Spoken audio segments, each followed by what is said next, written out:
Guys, this is Irene. This will be a pretty quick video. This is dealing with Officer Amber Geiger and the man that she murdered, Botham Jean. He was only 26 years old, unfortunately. And a lot of people might be surprised at the stance I'll take on this, especially because I felt in the situation with the officer who tased the 11-year-old girl that the officer had done nothing wrong. In this case, I think they should lock this woman up and throw away the key. So the general gist is this. She gets to her apartment complex. She parks on the wrong floor, so she parks at the 4th floor garage instead of the 3rd floor garage. She then walks into the wrong hallway, walks up to the wrong apartment, opens the door to somebody else's apartment, and then murders the person inside of the apartment.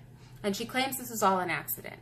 So first and foremost, I don't think she should be on administrative leave, which is what she is on right now from the police department. I think that's absurd. I think if this woman can't tell that she's parked on the wrong floor in the garage, walked onto the wrong hallway in the building, and walked into the wrong apartment in the building, then she is in no way, shape, or form capable of performing the duties of a police officer. She has no discernment, no common sense.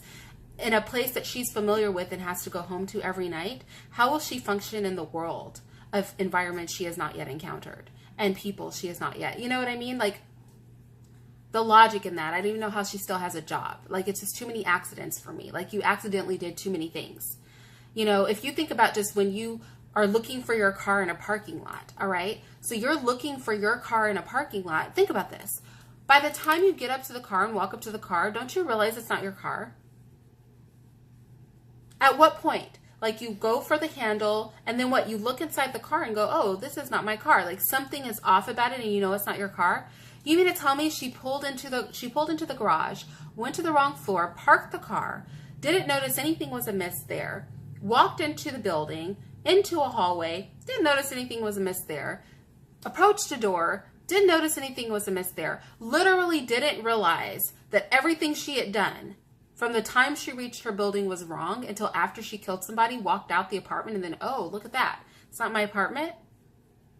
That was the giveaway? The number on the door? Not all the things leading up to that, or being inside of an apartment that wasn't yours? Couldn't have looked like yours? None of these things were triggers. So, you know, she's not fit to be a police officer. She should not be on administrative leave. She should have just lost her job just on the strength that she doesn't have any sense, if we believe her story, which I don't. There are some witnesses that said they heard her knocking on the door and saying, let me in, prior to her entering the apartment. It did take her 3 days to get arrested. That's disgusting, but it doesn't surprise me. I actually had a member of the military stab me in my neck with a giant knife. I don't know, he was having a moment. I don't know what was going on, but he did attempt to kill me, and it took me 3 days to get him arrested, and I was in surgery for 7 hours. So I just, I feel like sometimes the police are slow to arrest certain groups of people, and I feel like this is a case. She admitted that she killed the guy. I don't know what more evidence, you know, it says that this was in Texas, where I live. This was in Texas, and I don't know what other evidence, you know, it's just they wanted more evidence. I don't know what more than her confession that she shot somebody needed to be had. You know, even if it was an accidental shooting, there should have been an arrest, you know? So, I find this to be an unfortunate situation. I don't find this to be anything like the tasing situation with the 11-year-old girl, whereas in that situation, that mother should have been held accountable. And I feel the officer was really backed into a position where he was even broken up over having to do it. But honestly, that little girl was better off being tased and held accountable for her actions, with the hope that she will never do anything like that again. And that mother should have received some punishment, because what is your little girl doing out in the middle of the night anyway? By herself with 2 other kids? Like, there are predators afoot, and foolishness is abound in the heart of a child, and they will do stupid stuff if they are unsupervised. But this is not a case like that. This is not the case of somebody doing something wrong and somebody else trying to do their job, and then being held to the fire for just trying to do their job. This is a case of somebody who is either really, really stupid, right? And just oblivious to what's going on around her.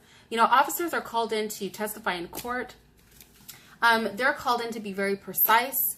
Their accounts are what make up police reports.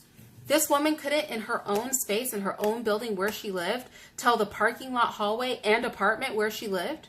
She got confused on all 3 points and then killed somebody. I mean, I don't know. But this is not like the officer tasing little girl situation. This woman is a moron at best and insidious and purposely killed somebody at worst. Like, no matter which way you slice it, a crime has definitely been committed, and she doesn't need to be a police officer. She can't protect and serve anybody. She can't even make a good judgment in her own space where she lives. You know, she can't even tell her apartment from somebody else's. How is she going to tell a criminal from an innocent person? It's just not, it's not possible. So that's where I stand on this. I'd be interested to hear your comments on it, and I will talk to you guys later. Bye-bye.